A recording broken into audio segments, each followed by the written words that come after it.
bumping away and streaming for all to see. El Cachorro, El Cachorro. We should draw superheroes here today for you and me. El Cachorro, El Cachorro.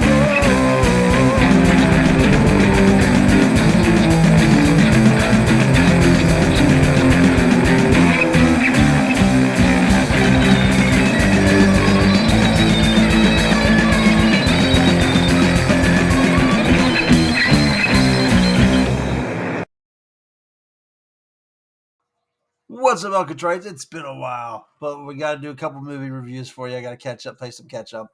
Some of these movies have been out for a little bit, so sorry I'm getting to them a little late. So I'll probably maybe keep it a little shorter, just do quick, just touch base reviews. Back towards the beginning of the month, I saw Gladiator II, bringing back Ridley Scott as the director,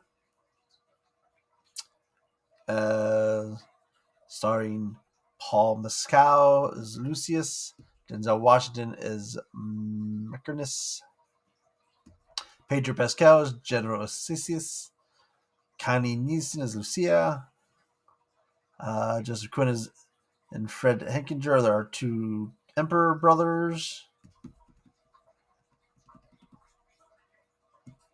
That's basically what you need, though. So this was a fairly good movie. I really enjoyed it. I did not rewatch the first movie before seeing it, which I kind of wanted to, because there are some characters connected for that first movie that I don't remember their history that well, that I didn't remember that part of the story. They do like a little opening thing at the beginning where they're like showing like colored in drawings of like scenes from the first movie to kind of remind you a little bit of what happened in that movie. But then there's like definitely a character connection here, so that I didn't quite recall.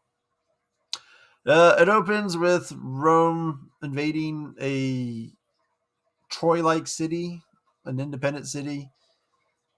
Rome's led by Pedro Pascal's character, the General Assisius. Oh yeah, I guess we're getting the spoilers here. Well, I guess before we go to spoilers, I mean it's been out for a while, so if you want to see it, you want to see it. I gave this a 7.5. IMDb's rating is 6.8, so I'm actually above their rating. Oh, people didn't like it too much, I guess. How well did it do? It's probably at the end of its run.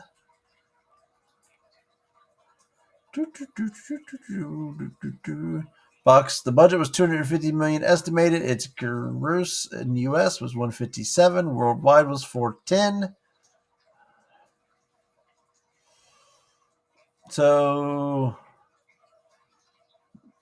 not looking like it's going to be a profit. Not looking like it's going to break even, or barely might break even. No spoilers. So he goes and invades that where our main character is part of this tribe where they work with his wife. His wife dies in the battle. He's caught and forced into slavery, and they quickly they put him in a thing versus some very weird looking baboons, monkeys, where he actually bites one to help beat it. Where the leader of their tribe just lets himself die because he knows he doesn't want to go on to be a gladiator and fight. They have to fight in the Colosseums. So we meet Denzel Washington's character, who's like a prominent gladiator owner who trains gladiators and puts them in the fight.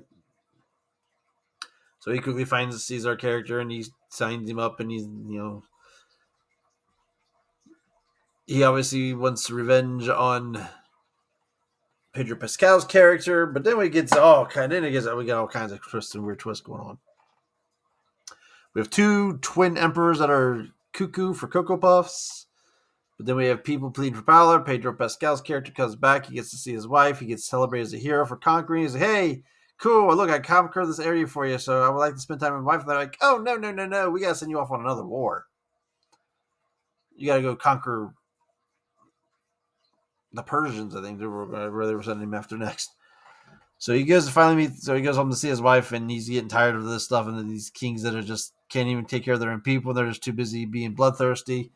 So they're planning a coup.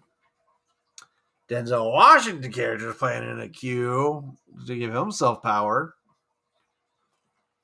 And meanwhile, so it ends up being, I guess after in the spoilers, is our main character is the son of Maximus. I don't recall that from the first movie. In the first movie, I know his wife and kid were killed. But then I remember there was a kid that befriended him while he was fighting as a gladiator, but I don't remember them saying it was his kid. So I don't. I have to. So I probably should rewatch the first movie. I didn't really know it was going to tie together that well.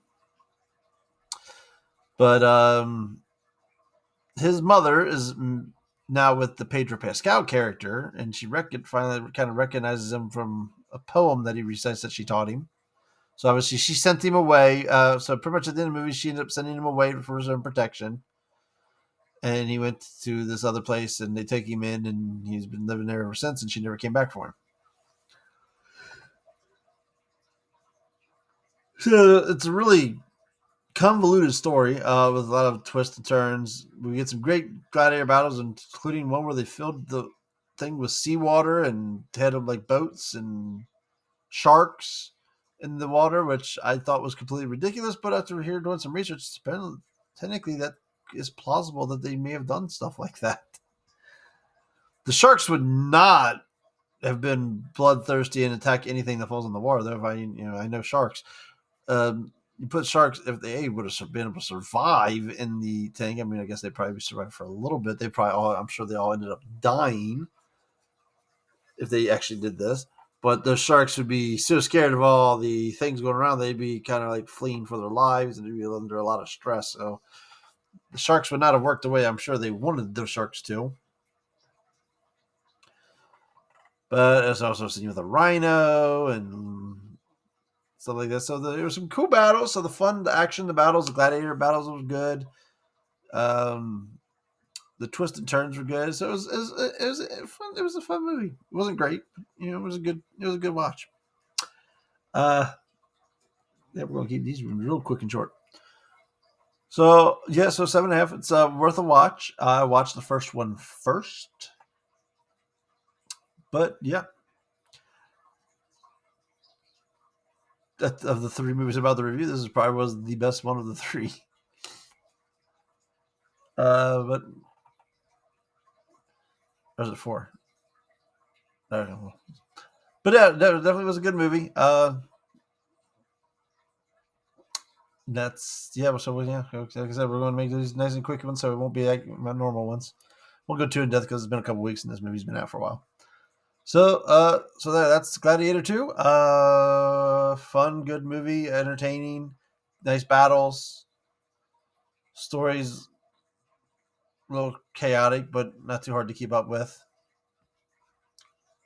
There you go. Until next time, Cachorro out.